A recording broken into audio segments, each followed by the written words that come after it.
এক বিস্তীর্ণ মরুভূমিতে প্রচণ্ড রোদের তাপে অসংখ্য পশু পাখি কষ্টে ছটফট করছিল। চারিদিকে শুধু বালু আর বালু, কোথাও জল নেই, কোথাও ছায়া নেই।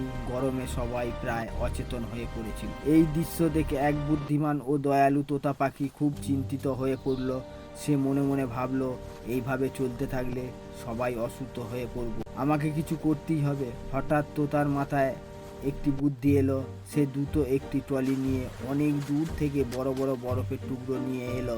তারপর একটার পর একটা বরফের টুকরো সাজিয়ে সে ছোট ছোট ঘর বানাতে শুরু করলো। দিনের পর দিন পরিশ্রম করে কয়েক দিনের মধ্যেই সে তপ্ত মরুভূমির বুকে তৈরি হয়ে গেল শত শত বরফের ঘর। চারিদিক যেন শীতলতার ছোঁয়া ফিরে এলো। এরপর তোতা কাছের একটি নদী থেকে বালতি ভর্তি করে ঠান্ডা পানি এনে সব পশু পাখিকে খাওয়াতে লাগলো।